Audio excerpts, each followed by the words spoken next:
Dear friends, welcome to the Giants in Dermatology. For this episode, we have a truly giant, and her name is Amy Paller, Professor Amy Paller. Thank you very much for being here. Amy Paller is one of the most influential dermatologists in the in the century, I would say, in this and the past one. So I think it's going to be great to have her here. Amy, can you introduce yourself, please? My pleasure. I'm Amy Paller. I'm professor and chair of dermatology at Northwestern University Feinberg School of Medicine in Chicago, Illinois, and I'm a pediatric dermatologist at the Lurie Children's Hospital in Chicago. Amy, thank you very much for being here with us. So we would like to start with some clues about your career. Why did you choose dermatology? Why did you become a dermatologist? Well, I don't think that was my original plan. I got interested in medicine when I was just in grade school from reading books and getting excited about scientists and their discoveries. I moved on to medical school, but had actually first done some graduate work in genetics. And genetics was my true love and continues to be my true love. From genetics, I assumed I would be in pediatrics, but I really didn't know whether there was a special area in pediatrics. And it was only when I was in medical school and had the opportunity to do a rotation in dermatology that I met one of my mentors and became excited about the possibility of taking care of children with rare genetic skin disorders. That's very interesting. And you are a pediatric dermatologist, so it means that you were trained as a pediatrician and trained as a dermatologist as well. And how did you? Was it hard for you? So, I mean, it took a lot of time before you could make it. Well, nowadays, of course, there are fellowships where one can just do a year of training in pediatric dermatology, but that's not how it was when I was training. When I was in medical school at Stanford, I just was so lucky to be in the right place at the right time, working with one of the founding fathers of the new Society for Pediatric Dermatology, who told me to go to Chicago. And there I went to work with the mother of pediatric dermatology, Dr. Nan Esterly, and I guess the rest is history. But the reason that I went to Chicago was to work with that incredible mentor of mine, first doing a full residency in pediatrics and then doing the residency in dermatology. There was no other route to learn enough to be a pediatric dermatologist back then. So your background was excellent at the time. So you mentioned Nancy Esterly, who was the mentor of many of the um, pediatric dermatologists in the early days. So, to what extent did she influence you, and what are the things that really made an impact on you from her? She was a tremendous influence on me. I had not worked with too many women uh, who truly were ahead of me in my career. She was a mother of 4 children. She was someone who was prolific in her writing. She was involved in this new national organization of pediatric dermatologists and was wonderful at making connections and taking those connections and turning them into collaborations. She was also terrific at just noticing things, discovering new features of diseases or new diseases. And she also was someone who related so well to her patients. We all learn not so much by reading in books, but by our role models. To me, she was a fantastic role model.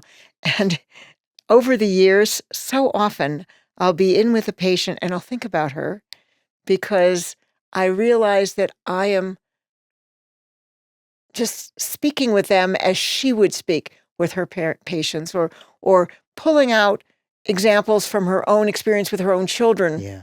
And talking about that. So in a way, she was a mother, just as we seem to emulate our parents in the way we behave. She was a mother Can you remember anything that an important advice or something she ever said to you that still is in your mind? Oh, she gave so much advice in terms of, well, first of all, being passionate about what you do, and it so clearly wasn't work for her because she loved every minute, and learning from her about that. She would talk about just be so natural, just being so natural with patients, and talking with them as if they were her best friends, having all the time in the world for patients, never looking like you were on your way out the door, but rather sitting down and being with them for the full time in that room with them, even if you had so many patients outside the door waiting and really did feel the pressure, Yeah. never show it. She also would talk about just observing. She took pictures of absolutely everything. And in fact, all of her trainees were all the trainees would carry her Oh, very heavy big camera camera. bag everywhere. And that became something that we passed down. But documenting everything so that it could be shared with others through a paper, through a presentation, was another very important piece. And then there were all of the pieces of information that she would share just about being a woman Hmm.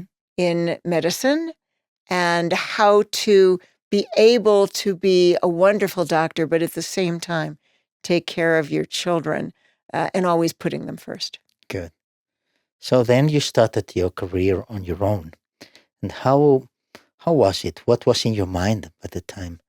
Well, I was a little bit different in that I had a research background, and I knew that research would be an important part of my career, which made it even more complicated because I was juggling not just my personal life with seeing patients, but also the laboratory-based research and clinical research as it developed over time. That was not something we ever thought about.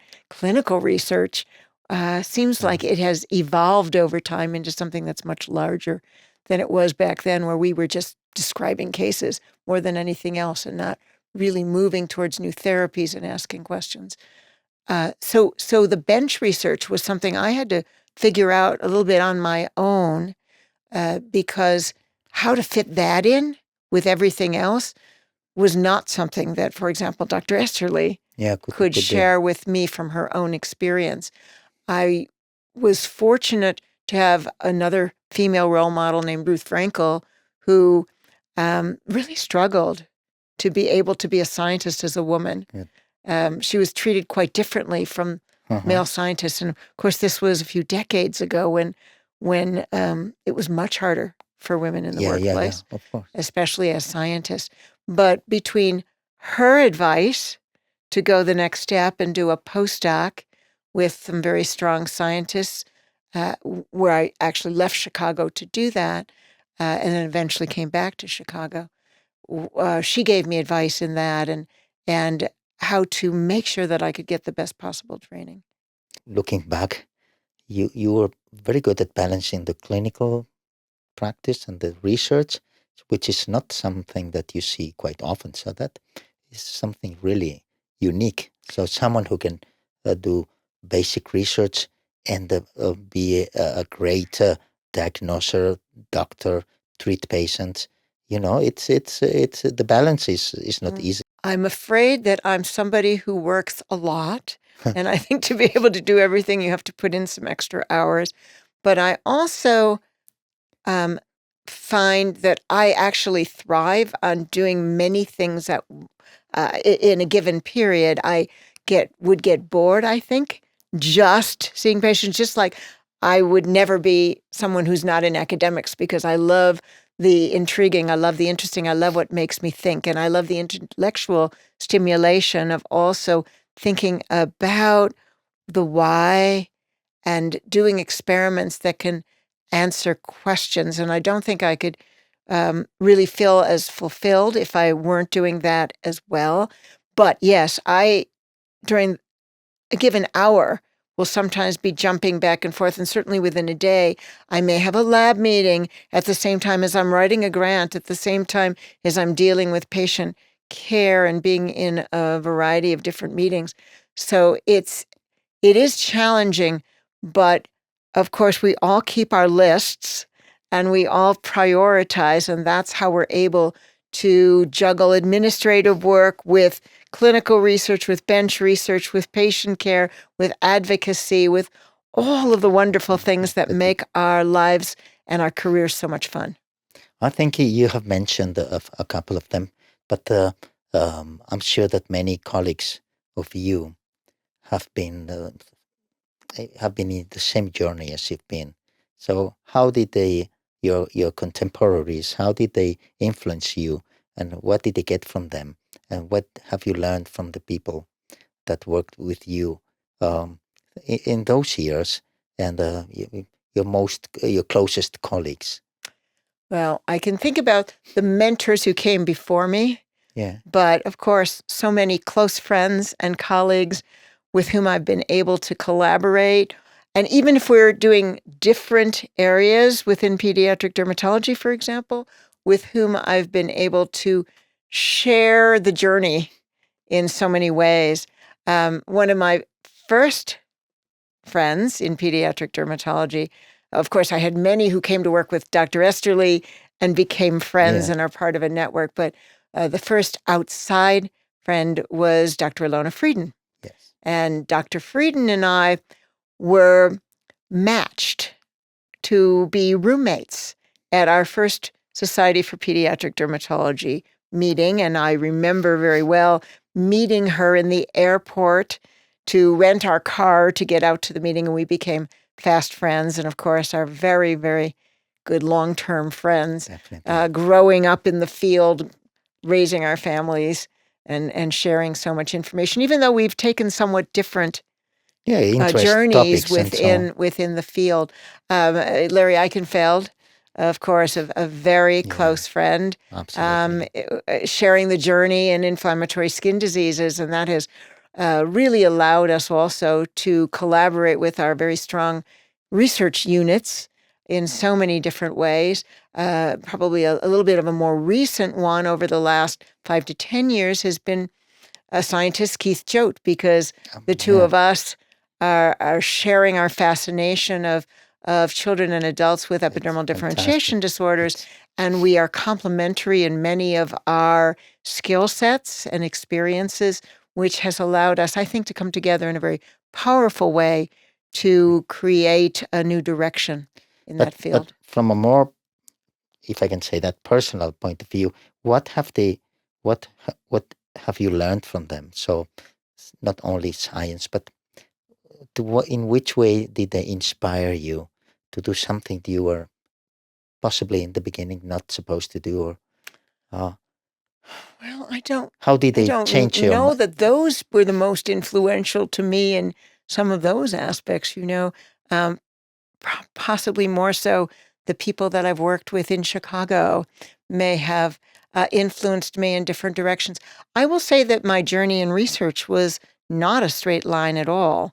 I did come out of my residency very interested, of course, in genetic skin research and in EB, quite frankly. Yeah, And the that's reason I did my postdoc work in Chapel Hill is that it was the biggest center at the time yeah, for EB research. But when I came back to Chicago, I ended up accepting a position in a place, and then subsequently, as I took leadership positions in places that weren't the strongest in genetics. There weren't giants there yeah, in that field, and I had to dabble a little bit in certain areas until I finally got my place. I actually worked for many years in lipid biology research, yeah, which never really turned out to be a very linear direction. Now, of course, I'm doing lipidomics work, but that's been decades yeah. since I moved into that area. So we all need to be periodically recalibrating, taking advantage of those around us, and moving in directions that will allow us to be somewhat entrepreneurial, since we always need colleagues, since we always need mentors, since we're always learning. We need to be able to take advantage. I will say that one of the very fun aspects for me was being in Chicago. And although there wasn't a strong genetic focus, at least now there is, of course, in my institution, but back then, there was one of the strongest scientists to this day in this country in our field, Dr. Elaine Fuchs, who was at the University of Chicago down the road. And just by chance, we happened to be presenting at the same conference. And this was serendipitously for me that I was presenting research on glycolipids, and she was presenting research on transgenic mouse models of her focus at the time, which was keratins. She's not a physician. She didn't really know what these electron micrographs were showing.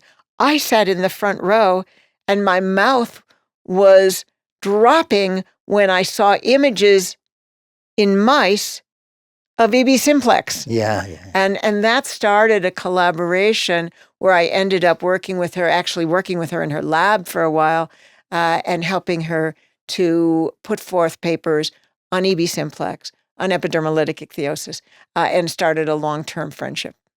Those were possibly very exciting times because pediatric dermatology was early days, and the first meetings and so on. What were your feelings about those? What do you remember most about those early times in those when you were very young, attending those meetings and and being with all the colleagues that became very good friends?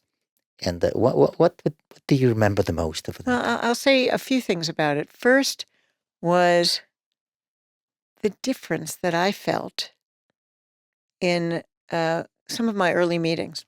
You know, when we're trainees, we really don't know very many people. We're quite insecure, and we're just starting out. And I remember my very first meeting as a trainee was the big academy meeting. I remember distinctly walking down the hotel aisles and seeing badges of names that were gods in the field. And of course, I was too shy to introduce myself or to say anything to any of them, and spent much of my time trying to learn and otherwise in a hotel room. We didn't really have the network when we're young, right? And then my very next meeting, a few months later, was the first pediatric dermatology meeting. It was the flip side in terms of feeling welcome, feeling like I was in a family, where all of these giants in that field were, to me, they were also gods, were so approachable.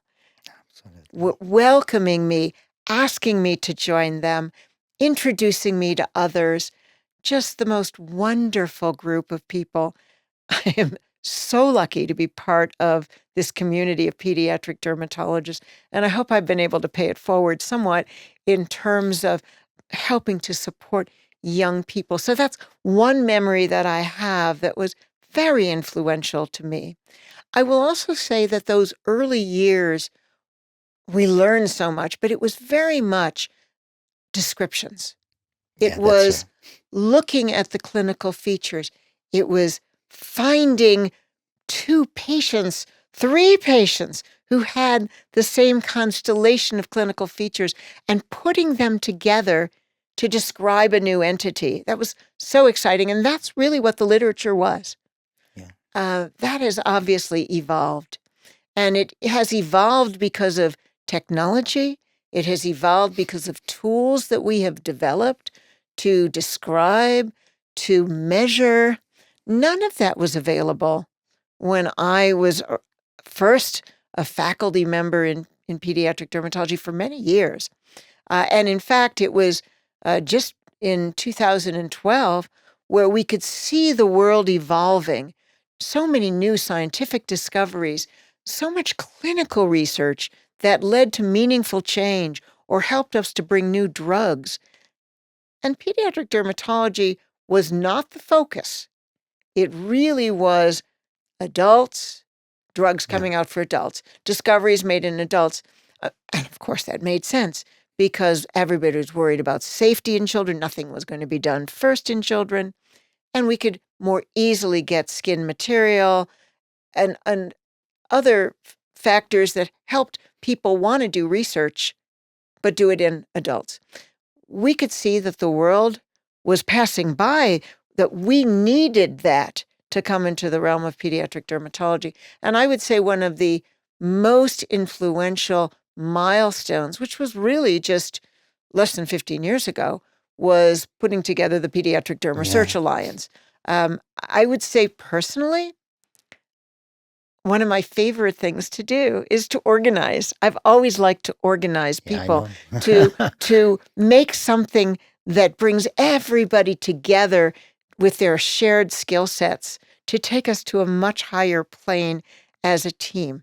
And so it was wonderful to see the excitement about needing research in our field and putting together PEDRA.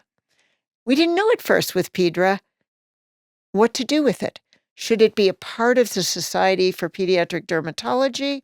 Well, it was more of a subset of that, but a very important subset, doing research and promoting research and pulling people in to do research that was relevant to children. So we actually established it as a separate entity that over time became the research arm of the society. But for me, that was incredibly impactful because there were enough people to start that ball rolling.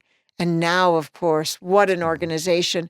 So important for trainees, so important for people starting in the field to feel a home, not just in the clinical aspects, but also in the research aspects, and a place to learn how to do it in a way that we never had.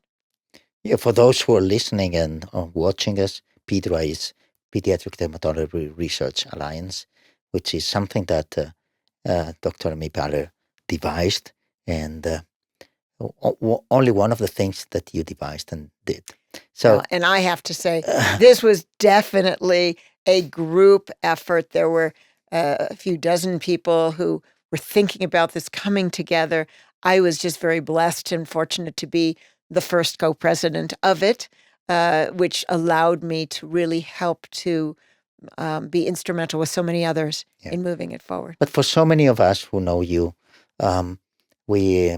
one of the most important things in you is that you have the clear mind to design, organize, carry out, and finish it. So this is something that's it's not very. It doesn't happen frequently. It's a rare ability. But what's in your mind when you see things that are considered something like a visionary? So you vision something, and you finally carry it out. So what's in your mind when you do these kind of things? Because PEDRA is not the only thing. You've done many other things. So what's your way of thinking? How do you manage it? Well, I think the first and most important is to recognize a need, to see that there's a gap that needs to be filled, and I think very importantly to not do it alone, but to bring others with who maybe don't want to be the organizer, but want to be part of something very importantly. And there have been several examples of that, and I'm sure there will be in the future too. But it's a joy to be able to do that. I really do like to build. I really like to organize. I can think of several other careers where I would be organizing things if I weren't doing this. And I probably come by it honestly. My father was a teacher and counselor, and my mother was a teacher originally who became a community organizer, and they were both community organizers and very active in organizations. So for me, it's one of my favorite things to do. But I think you have to see the need. You work with others together to develop that pathway, that plan. You've got to have the help to do it. You can never do something by yourself. And often create an infrastructure that will enable it to move forward and grow. It's very important to be able to grow. And you have to have people who can help if there are funds needed, for example. You've got to start to raise funds because you cannot, in this world, make a big difference without having help that costs money. So there's everything you look around to see, every organization that we're part of, whether it's an organization of dermatologists, of researchers, of individuals who are in training, advocacy groups, all of these require people who have vision, who can help to decide on what are the next steps, and then the steps after that.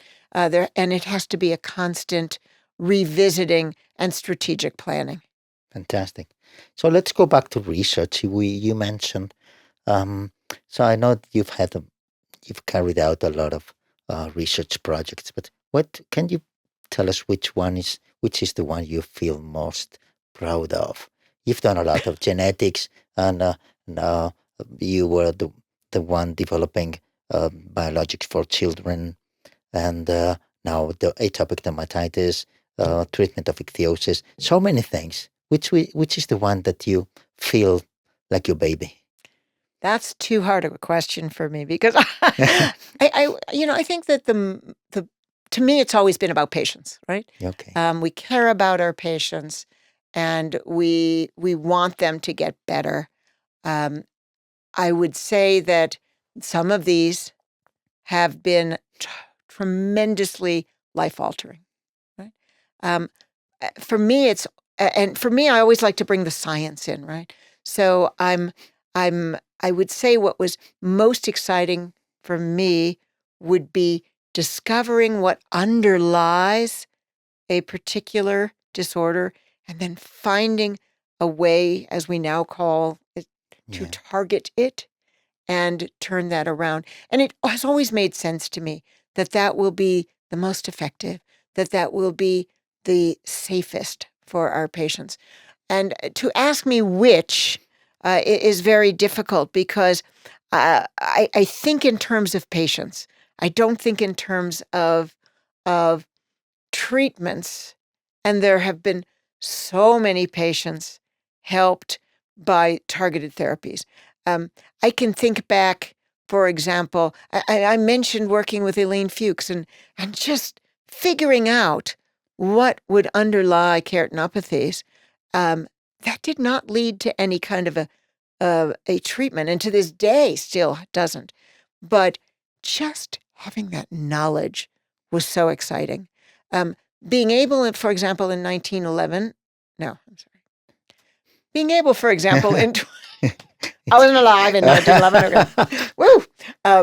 In 2011, working with a brilliant scientist, Peter Elias, and thinking about some of the forms of ichthyoses and the cholesterol biosynthesis pathways, and coming up with the concept of blocking with a statin to prevent the buildup of toxic metabolites, and not sure how important it is, but also having cholesterol, the end product, to help with that as well, and coming up with the topical product that has changed the lives of people with this rare disease of child syndrome, and then being able with Keith Choate to take it the next step for the whole group of porokeratosis to be repurposing. And the idea of repurposing is exciting.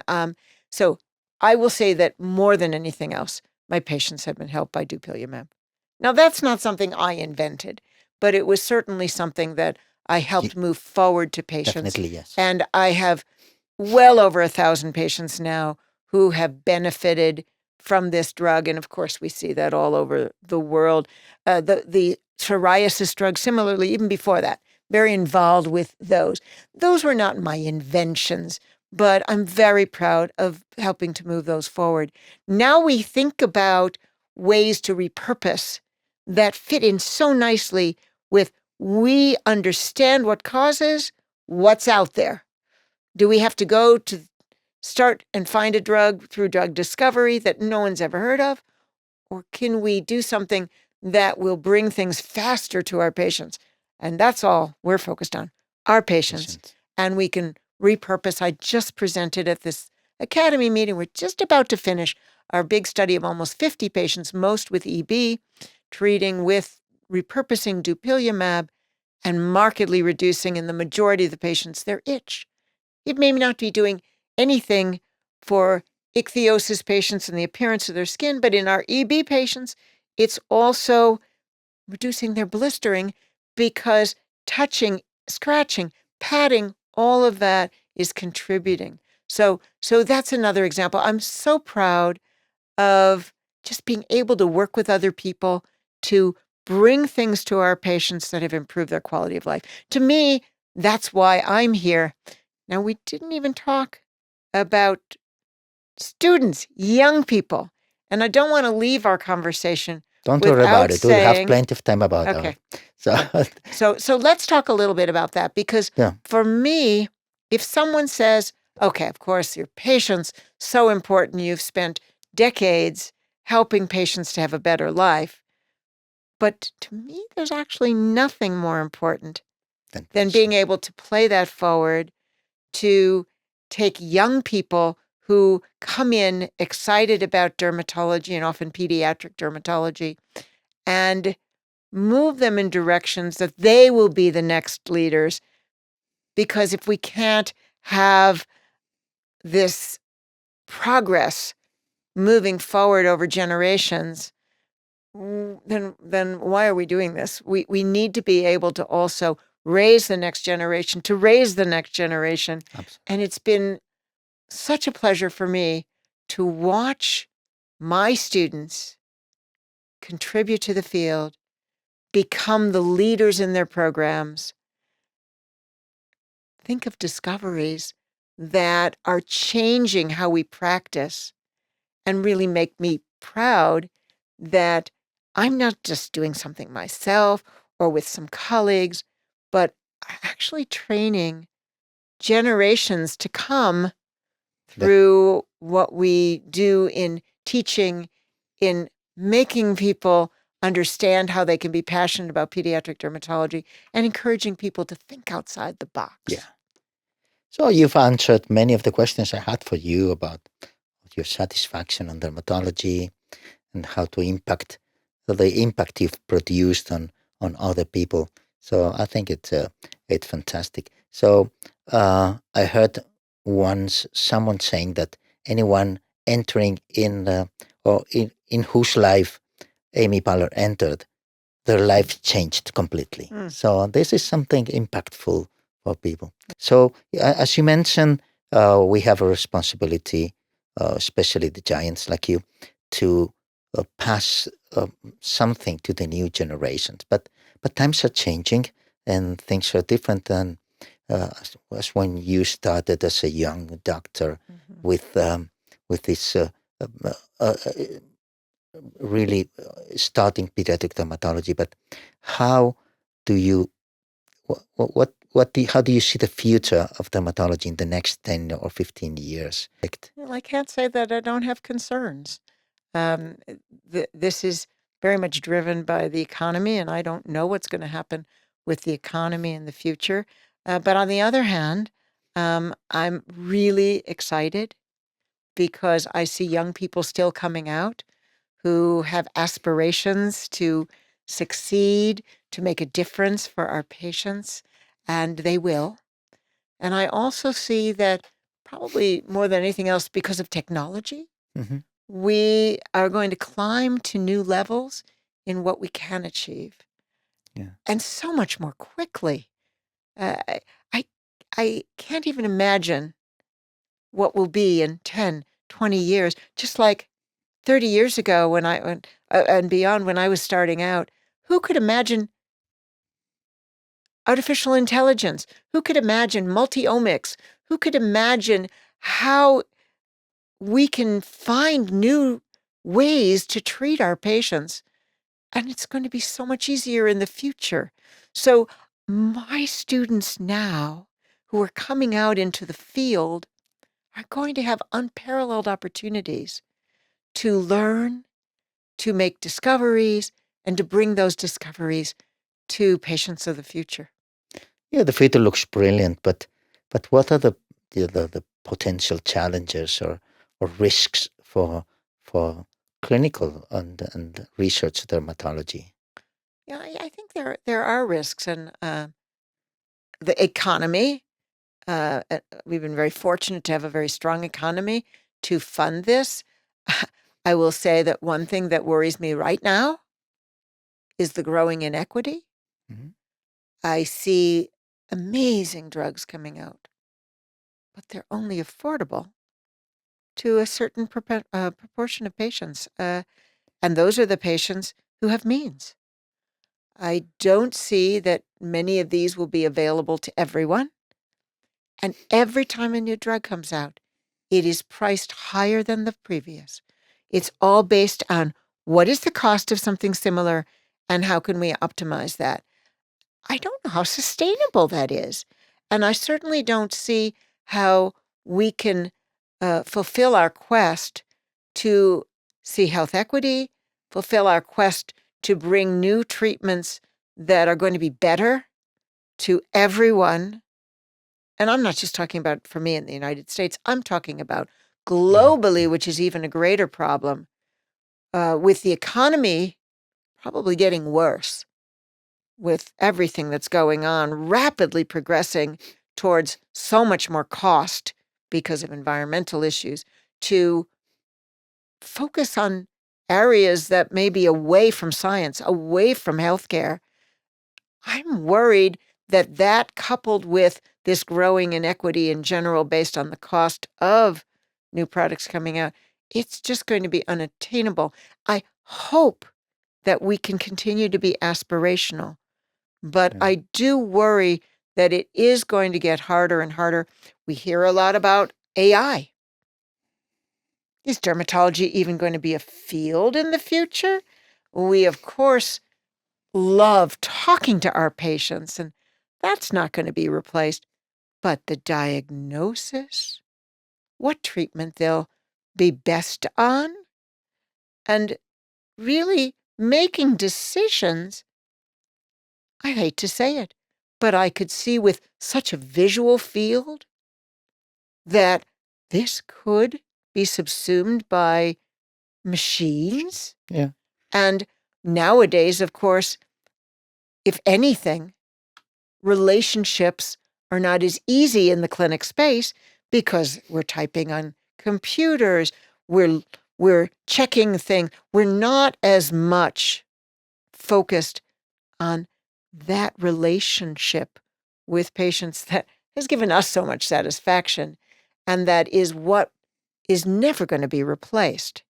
So I worry about that. I worry about the demands, the greater demands right now on our trainees, on our junior faculty members, that I don't know that they can spend the hours.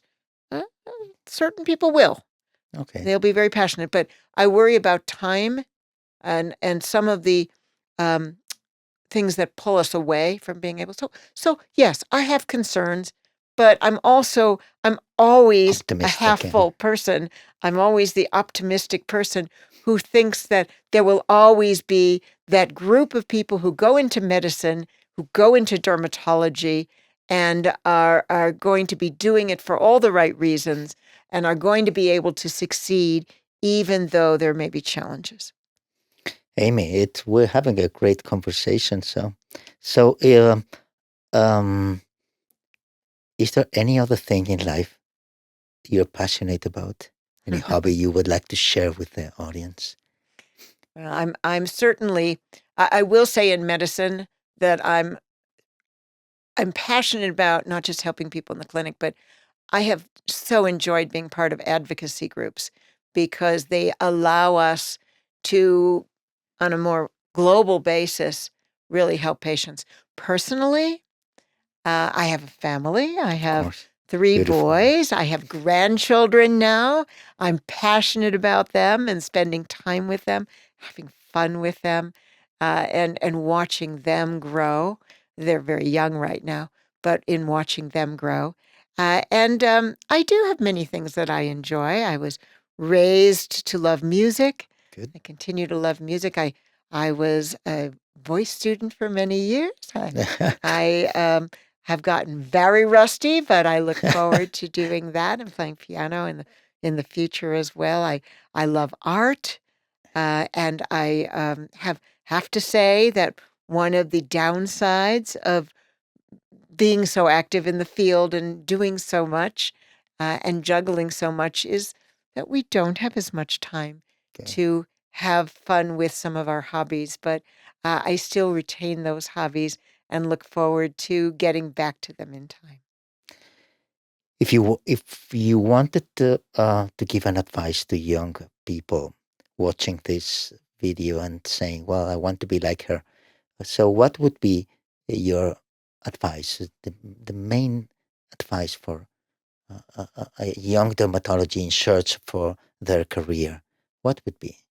Well, I think it's follow your dreams, be passionate, don't don't feel set back if a little bit of an impediment gets in your way, and leverage the fact that there are people around you who perhaps have been through it before. Never hesitate to reach out, no matter how busy somebody is.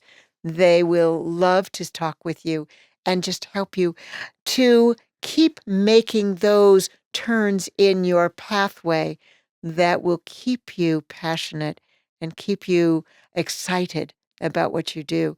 There's no better field than medicine. For me, there's been no better field than pediatric dermatology. I am considering myself so lucky every single day. But for a young person, figure out what you love and just keep going. If you really want to be that person, Amy Baller, Yes. then you are not going to be someone who has a very short work day. But if you love what you do, it's not work. It becomes an important part of your life. For me, I get so much joy from seeing patients, from discovering, and from working with young people who keep teaching me. So I would just encourage everyone else to figure out what that passion is and find the ways to be entrepreneurs, find the way to find your family that will, in addition to, of course, your own personal family, keep you passionate for decades. Fantastic. You mentioned before that you were afraid, not afraid, I would say, but that the Society for Pediatric Dermatology had given you so much, and you said, "Have I given them back as much as they gave me?" So you remember that? I think it was 3 years ago. You got the first master award, and if you remember that, people stood up and gave you a hand for minutes, for hours. It was almost hours. Very So I touching. think it was a proof that what you've done, people appreciate it, and not only the patients, of course they do, but also your colleagues and friends. So before we finish this great interview, I would like to give you a small token of appreciation. It's something for you. It's just a small present. Oh, It's a mug for you. It says your name and the giant. Only the people having that mug are true giants, and thank you're you. one of possibly one of the, if not the first one, possibly one of the top three. Amy, thank you very much for being here with us, and you're so generous. Thank you so And much. I cannot leave this interview without saying that one of the great friends and influences on me was you, Oh, Dr. Torrelo, thank you, but a true giant in our field of pediatric dermatology internationally. And so many of the experiences that I've had, I wouldn't have without you. And I'm just going to tell everyone out there as well. We were focused on me. But for example, over the last decade, one of my great pleasures was to be able to expand my family of pediatric dermatologists and my influence, perhaps, through the International Society for Pediatric Dermatology. Wonderful influence And you made. you really were the leader who pulled me in. So without that, I wouldn't have had that incredible experience and made so many new friends. Thank you, Amy. What can I say? So, thank you very much. Oh, I have to say goodbye and see you in the next episode of The Giants. I hope you enjoyed this wonderful interview with Professor Amy Ball. Thank you very much.